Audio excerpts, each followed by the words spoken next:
Série Eventos Finais. Olá, tudo bem com você? Eu sou o pastor jornalista Michelson Borges, editor da revista Vida e Saúde, aqui na Casa Publicadora Brasileira.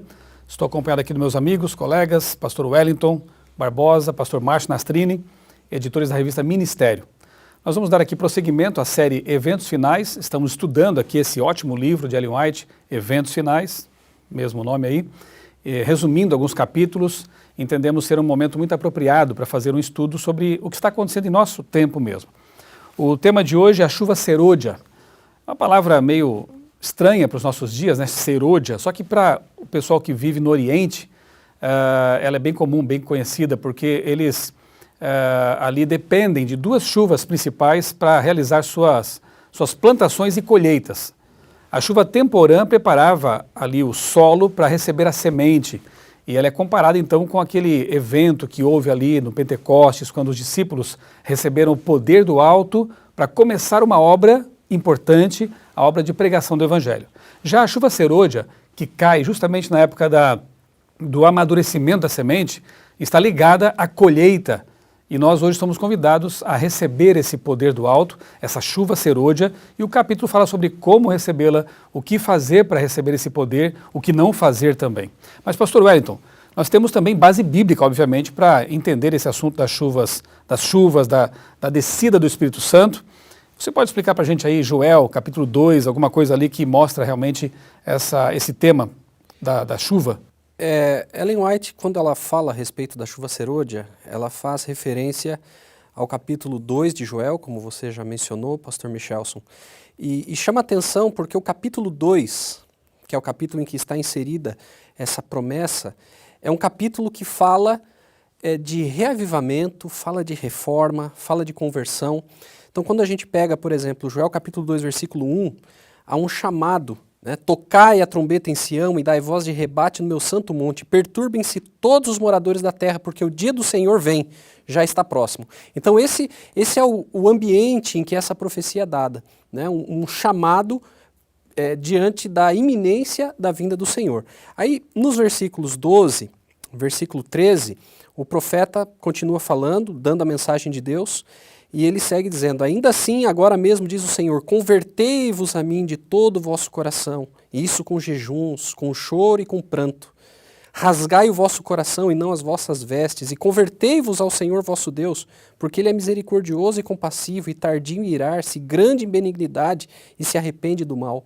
Então, olha quantos verbos relacionados a uma mudança interior, a uma experiência significativa, profunda com Deus, né? O convertei-vos de todo o coração, jejum, choro, pranto, rasgar do coração, né? A conversão plena. Depois no versículo 15, novamente, tocai a trombeta em Sião, promulgai um santo jejum e proclamai uma assembleia solene.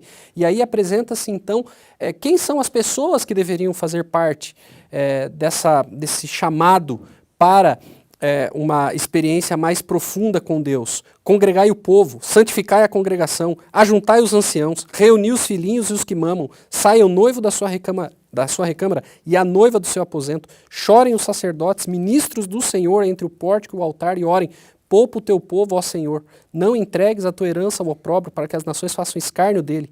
Porque hão de dizer entre os povos onde está o seu Deus? Então, olha quantas informações nós temos aqui. Um chamado que envolve todas as pessoas, um chamado de conversão, né, para conversão, para uma experiência mais profunda com Deus, que redunda, então, que resulta na promessa que se encontra no versículo 23. Alegrai-vos, pois, filhos de Sião, regozijai-vos no Senhor vosso Deus, porque Ele vos dará em justa medida a chuva. Fará descer como outrora a chuva temporã e a chuva serôdia. E na sequência, então, vem a promessa. No versículo 28, e acontecerá depois que derramarei o meu espírito sobre toda a carne. Vossos filhos e vossas filhas profetizarão, vossos velhos sonharão, e vossos jovens terão visões. Até sobre os servos e sobre as servas derramarei o meu espírito naqueles dias. Então, essa promessa, nós sabemos que em Atos 2, o apóstolo Pedro ele faz menção a essa promessa, né? Aqui, aplica, né, para o dia do Pentecostes, e agora nós estamos na iminência da chuva serôdia, do derramamento final. E eu entendo que o que nós temos aqui em Joel se aplica, assim como se aplicou à experiência dos discípulos, deve se aplicar a nós também. Então é o momento de nós aprofundarmos a nossa espiritualidade, a nossa relação com Deus. Muito bom. Talvez alguém esteja pensando agora, quem sabe você esteja pensando, né? Eu quero muito essa chuva, eu quero muito essa renovação espiritual, esse refrigério, né? Sentir esse poder de Deus agindo em minha vida, me motivando a uma reconsagração. Esse capítulo aqui trata também das condições, né, Pastor Márcio? O que eu posso fazer na prática para estar apto a receber esse aguaceiro celestial, essa chuva que vai mudar a minha vida, me impulsionar para uma experiência nova? Eu queria só puxar um ponto aqui da explicação do pastor Wellington anteriormente sobre a questão da temporã e a serôdia. A serôdia poderia ser traduzida como tardia, né? É a chuva final, a chuva tardia. E a temporã é aquela que precede. Então, se o Pentecostes foi a caída da chuva temporã, nós estamos esperando agora a serôdia, a tardia, para a colheita final. E nós precisamos, então, estar dentro dessas condições que a Bíblia coloca. Logicamente, uma das condições é ter o coração limpo e purificado. E a maneira de se conseguir isso é um arrependimento diário e o pedido para que o Espírito Santo caia sobre nós, né? Ellen White menciona aí, no livro Eventos Finais, de que a chuva temporã foi poderosa em seus efeitos para germinar o grão, que foi a semente recém-plantada por Cristo, e frutificar o cristianismo. E ele frutificou. No primeiro século, o mundo todo conhecido da época sabia sobre a história da cruz. Não quer dizer que a aceitaram, senão Jesus voltaria naquela época. Mas eles ficaram sabendo sobre a história da cruz e a salvação, né? Agora ela diz que a chuva serôdia será muito mais poderosa nos seus efeitos para a colheita final. Então, uma das condições é estar arrependido diariamente, pedir pelo batismo do Espírito Santo, que é a reconsagração, uma reconversão diária, abandonar pecados acariciados, essa é uma outra condição. Conscientes, né? Conscientes que são pecados conhecidos, né? E que causam vício. Ela também menciona o fato de que nós precisamos de uma renovação na união da igreja, né? Todos estavam ali unidos. Nós temos Atos 2, versículos 40, 41, 42, diz que eles partiam o pão juntos, oravam juntos, jejuavam, tinham tudo em comum, e um socorria o outro. Então, isso interessante, pastor, que eram aqueles discípulos que pouco antes estavam disputando posições, cargos, né? Deixando a vaidade, a arrogância falar mais alto. Mas agora, passada a experiência da cruz, estavam unidos, né? Estavam clamando pelo Espírito Santo. Essa experiência tem que ser repetida. E dessas condições é que veio, não é, a chuva temporã. Eles estavam orando, todos os dias estavam no templo e etc., e pedindo pelo Espírito Santo. Por quê? Porque Jesus mesmo havia dito, não saiam, vocês não estão preparados. Ficar em Jerusalém, até que do alto, não é, venha sobre vós o Espírito Santo. E depois em Atos 1, verso 8, diz, recebereis poder ao descer sobre vós o Espírito Santo. Então, ser-me-eis testemunhas. Então, hoje o que a igreja precisa? A igreja às vezes é muito afoita com o ID, com a missão de proclamar, mas não com a preparação para a missão. Então, nós temos que lembrar que antes do ID tem o ficai, antes do ir tem o permanecer. Né?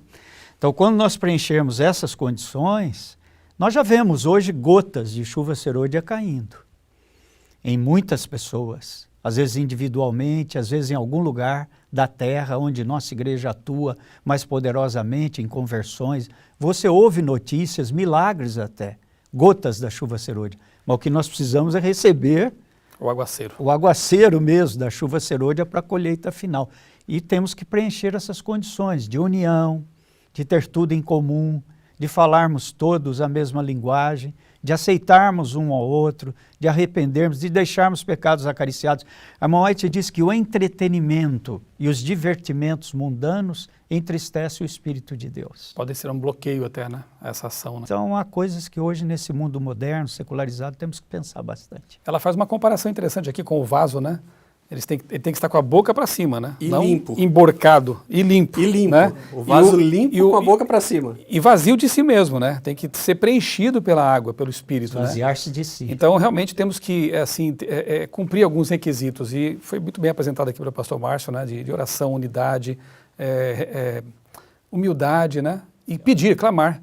Porque faz parte do plano de Deus conceder em resposta à oração aquilo que ele não daria se não fosse assim, não tivéssemos um reconhecimento de necessidade.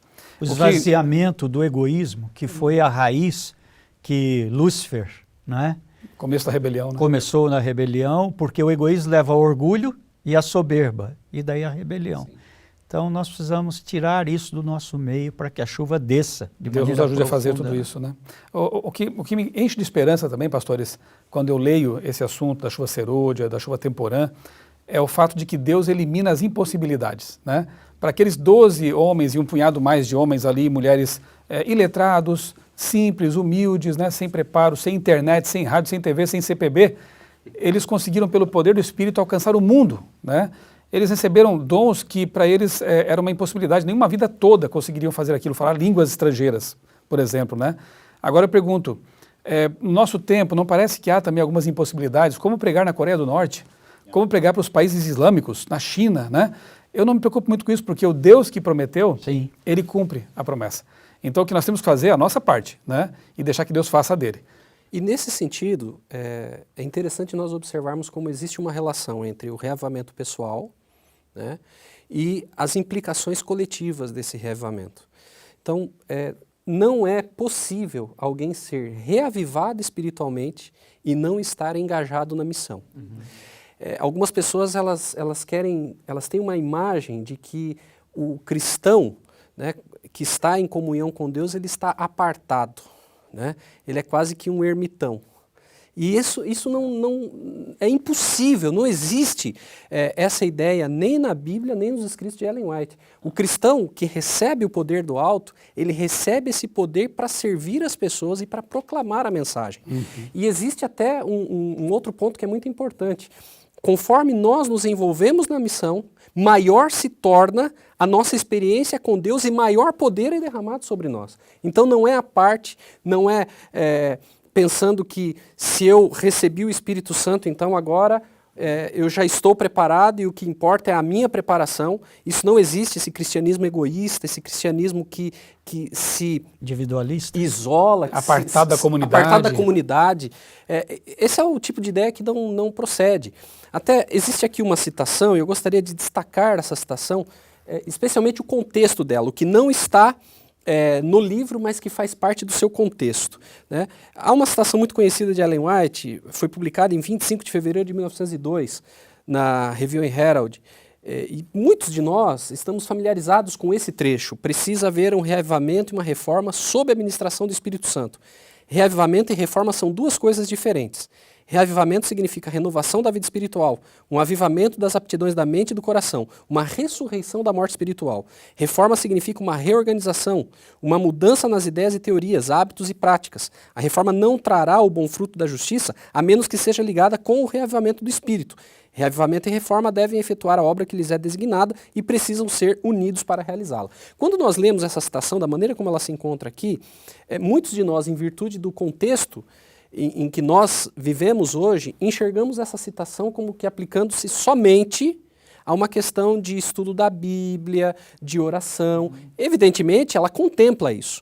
Mas quando Ellen White escreveu esse texto aqui, ela estava se dirigindo aos líderes da igreja, aos pastores, aos membros da igreja, dizendo, olha, vocês estão fazendo com que os membros fiquem mal acostumados. E ela diz isso aos pastores. Ela diz assim, olha, os pastores devem colocar os membros para trabalhar de acordo com seus dons. E esses pastores devem avançar com a proclamação do evangelho em áreas ainda não alcançadas, porque os membros, quando eles dependem do trabalho do pastor, eles acabam ficando enferrujados.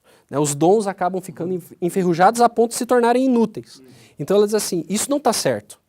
Então é necessário que haja um reavivamento. Então o reavivamento, a chuva serôdia, né, toda essa questão, ela tem uma implicação direta no nosso engajamento com a missão. Sim.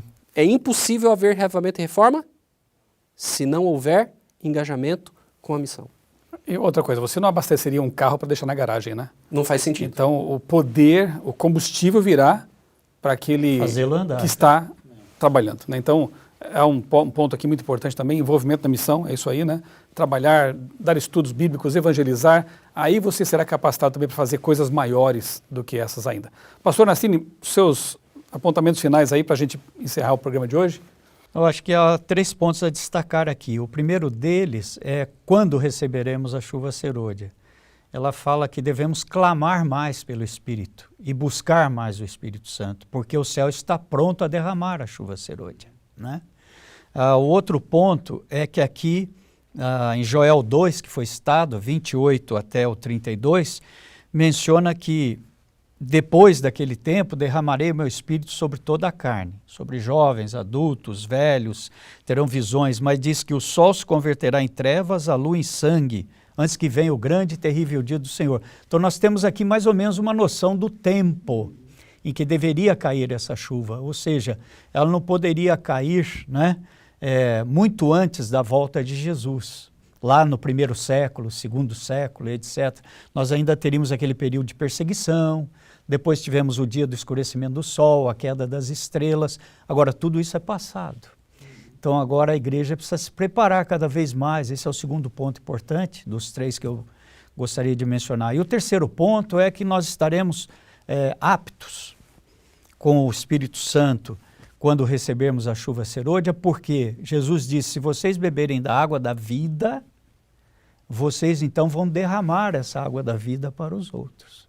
Se eu não me encher da água da vida, esse vaso limpo, né, que vai ser preenchido com o poder do Espírito, como eu vou ter a água da vida para derramar para os outros, né? Então, eu preciso beber de Cristo, tê-lo na minha vida, porque reavivamento é mudança de mente, reforma é mudança de estilo de vida, né? Então, é impossível você mudar seu estilo de vida se primeiro não mudou a mente. Muito bom. O nosso apelo a você é que você não fique fora desse movimento, né?